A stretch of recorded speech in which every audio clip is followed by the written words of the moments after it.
اعوذ باللہ من الشیطان الرجیم بسم اللہ الرحمن الرحیم السلام علیکم ورحمۃ اللہ وبرکاتہ۔ معزز خواتین و حضرات، آپ دیکھ رہے ہیں میرا یوٹیوب چینل، اور آج آپ کو ایک بہت ہی زبردست قسم کا وظیفہ بتایا جائے گا۔ یہ تمام وظائف بتانے کا مقصد یہ ہے کہ ان وظائف کو آپ خود سے شروع کریں، بتائے گئے طریقے اور بتائے گئے معمول کے مطابق اس کو کریں۔ ان سے ایک تو آپ کی پریشانیوں میں دشواری نہیں آئے گی، اور دوسرا کہ آپ کا جو تعلق ہے وہ اللہ تعالیٰ کے ساتھ مضبوط سے مضبوط تر ہوتا جائے گا۔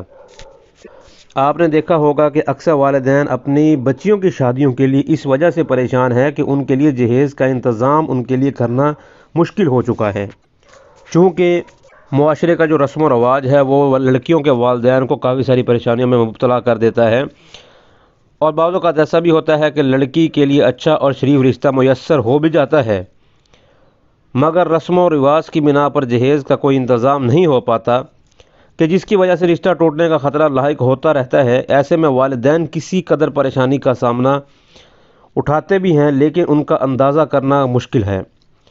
ایسی حالت میں والدین کو چاہیے کہ صبر و تحمل اور اللہ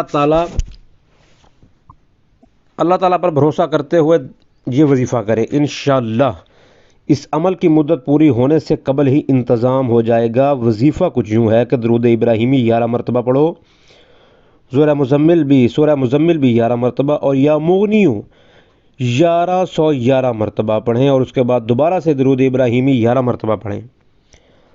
نماز عشاء کے بعد اس ورد کو شروع کریں اور آخر میں کسی سے بات نہ کریں۔